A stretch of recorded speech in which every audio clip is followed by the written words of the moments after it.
da comissão. E queria também convidar agora, que está inscrito, do PV, o deputado Evandro Gussi, que participa conosco desde o início dos trabalhos, que está com a palavra agora. Senhora presidente, obrigado pela deferência. Infelizmente, não estou desde o início e não pude peguei apenas o final da fala do padre Paulo Ricardo e da doutora Amine, também infelizmente não consegui pegar, embora tomei o cuidado de ver escritos os depoimentos da senhora, enquanto também outros falavam. Eu queria propor aqui uma reflexão e depois a mesa, quero cumprimentar aqui a deputada Soraya, a deputada Ana Perugini, como subscritoras desse requerimento, cumprimentar a senhora Luciana Brito, padre Paulo Ricardo, doutora Liliana Bittencourt, doutora Amine e o professor Domênico.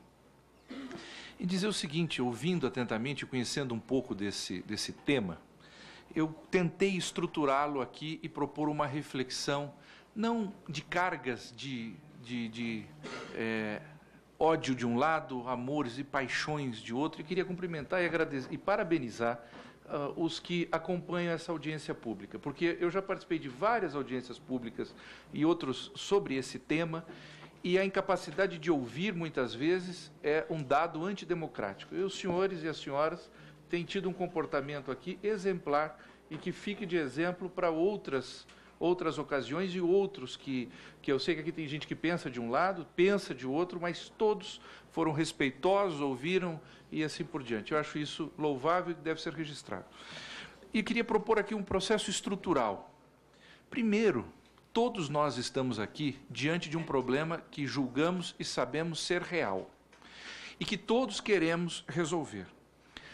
Nós todos aqui somos contrários a situações injustas de discriminação.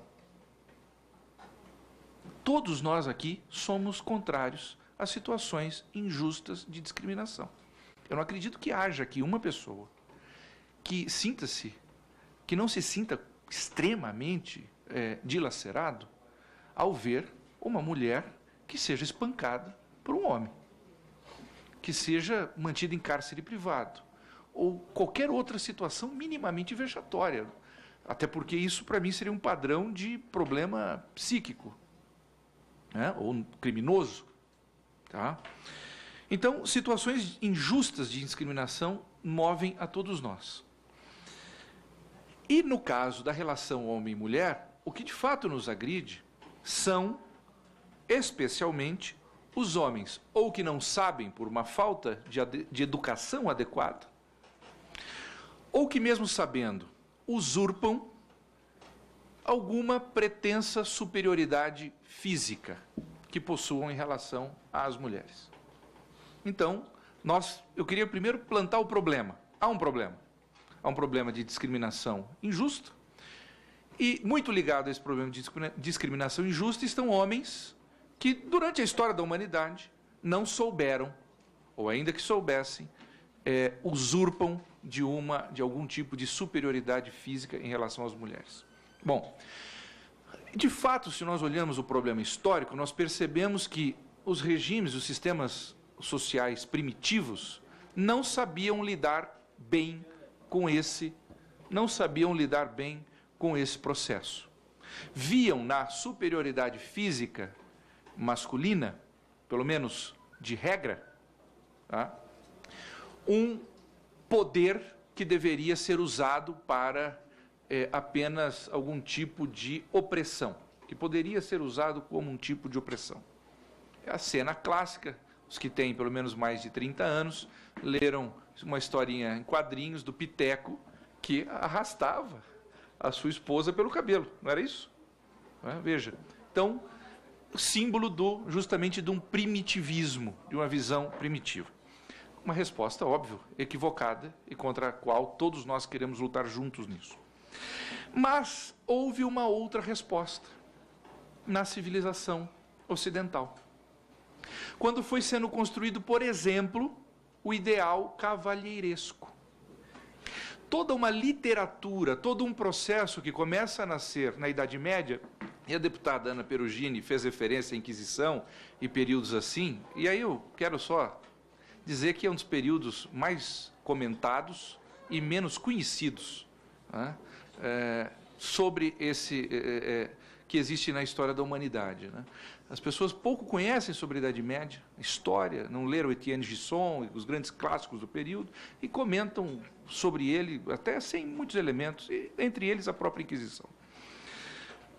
O que aconteceu em todo o ideal cavalheiresco, por exemplo? Foi sendo construída uma pauta de literatura, de práticas, de educação, que previa o seguinte: de fato, há uma superioridade física entre o homem e a mulher, mas essa superioridade física não deve levar à opressão da mulher pelo homem. Pelo contrário, essa superioridade física deveria, sim, ser um elemento de proteção à mulher. Daí nasceu até uma literatura interessante, que é a dos contos de fadas, mostrando como é que o homem, que o masculino, deveria comportar-se perante a mulher. É ajoelhando-se diante dela, é colocando um manto para que ela passe sobre a poça d'água, é defendendo-a de todos os perigos, ou seja, para que o homem entendesse que a superioridade masculina, do físico, não era razão para opressão, mas era razão para defesa e uma servidão. Era assim que o ideal cavalheiresco ensinava que os homens se comportassem diante das mulheres. O seu servo, eu estou aqui, eis o seu servo. Essa foi toda uma construção que foi sendo feita para responder aos equívocos do primitivismo. Óbvio, nem todos aprenderam ou aprendem a lição. E a doutora Amine lida com inúmeros homens que não aprenderam essa lição. Mas a lição existiu e a lição fez muito bem à humanidade. E isso não pode ser ignorado. Ou se é ignorado, ou é por ignorância, ou é por, de fato, e aqui vou para a conclusão, por aí um projeto, outro que, enfim, não vou entrar nesse assunto. O grande problema da ideologia de gênero é que ele também tenta oferecer uma resposta para isso, aparentemente, pelo menos. Só que a resposta, com todo respeito, é equivocada. Porque a primeira coisa que a ideologia, qual a ideologia de gênero, eu queria que prestasse atenção nisso.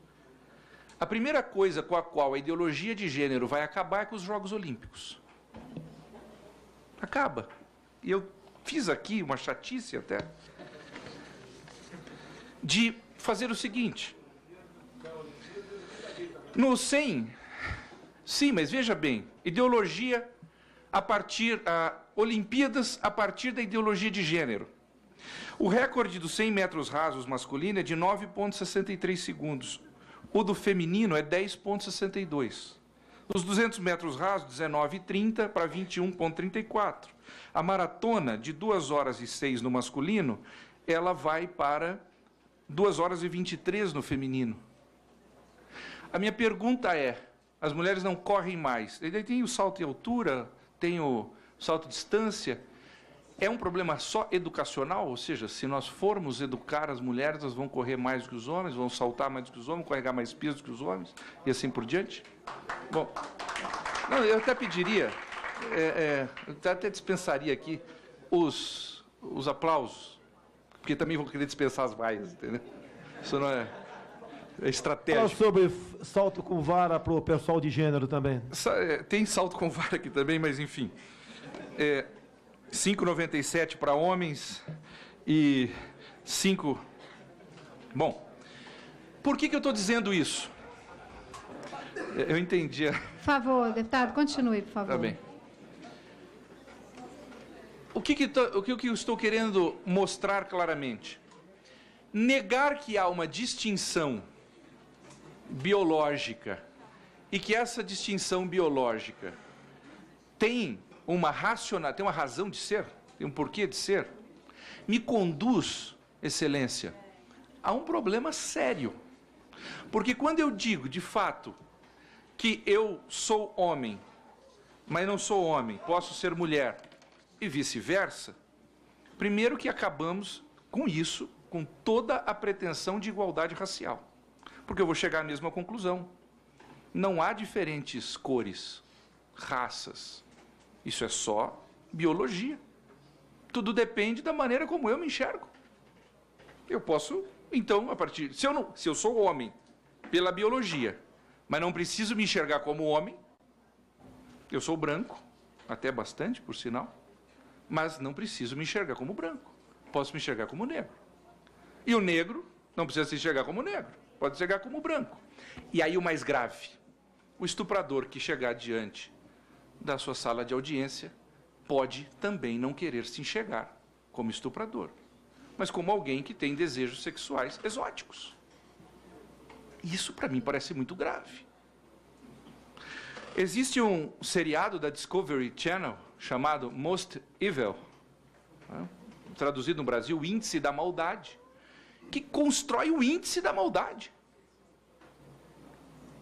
chegando aos máximos psicopatas, serial killers. E aí eu vou permitir a esses sujeitos dizerem, olha, não há um padrão objetivo do que é o bom, do que é o mal, do que é o certo, do que é errado, do que é o natural ou é o antinatural. Você vai poder se enxergar como é. Então alguém que mata 30, 40, 50 pessoas pode dizer, meu amigo, eu sou apenas diferente de você. Porque um argumento, isso eu aprendi nas aulas de lógica, para que ele tenha mínima possibilidade de ser verdadeiro, ele tem que ser levado às últimas consequências, e é isso que eu estou fazendo. Eu estou esticando a ideologia, o argumento da ideologia de gênero. O problema é o seguinte, ele não sustenta 10 centímetros, ele já rasga. E o último ponto, por exemplo, quando nós falamos do processo, do problema, agora óbvio, se nós falarmos sobre inteligência, de fato não há distinção, isso é comprovado, entre a inteligência feminina, assim, há índices, se a gente pegar os índices objetivos de inteligência, não haverá distinção entre homens e mulheres. Há mulheres que são muito mais inteligentes que determinados homens e assim por diante. Agora, é comprovado que as inteligências são diferentes, em regra, pelo menos. E outras inúmeras capacidades. O que não dá para dizer é que há uma igualdade, essa resposta da ideologia de gênero. Há um problema que é verdadeiro, ela é equivocada. E um último ponto é o seguinte, por exemplo, foi citado aqui a questão da mulher na economia. É curioso que o nascimento da palavra economia, oikos, nomos, as regras da casa, acontece na Grécia Antiga. A economia, as regras da casa, acontece na Grécia Antiga. E a economia nasce, olha, atenção a isso, a economia nasce como um papel próprio da mulher. Quem organizava a casa e os processos econômicos eram as mulheres, porque os homens estavam dedicados a outras atividades, especialmente à política, no caso dos cidadãos. Então, o que me parece é o seguinte, o processo e o argumento da ideologia de gênero, para aqueles que não estão, de fato, num projeto, como se referiu ao padre Paulo Ricardo, de desconstrução da família e tudo mais, e há os que querem fazer isso, e deveriam ser honestos, ao mínimo, para dizer, é isso que nós queremos acabar com a família, nós queremos acabar com isso. E aí tudo bem, a gente conversa se isso é bom, se isso é ruim, se isso vai para a lei ou não vai, se vai para a Constituição ou não. Mas todos os outros, e são muitos, que estão preocupados com a violência feminina, que estão preocupados com as injustas discriminações feitas às mulheres, esses não deveriam nunca estar atrelados à ideologia de gênero, porque ela não responde a esse processo. Pelo contrário, ela leva a um relativismo que custa hoje já caro à sociedade e há de custar ainda mais. Obrigado, senhora presidente. Obrigada, deputado. Eu passo a palavra agora para o último deputado inscrito. Logo após, nós vamos retomar aos expositores para que eles possam fazer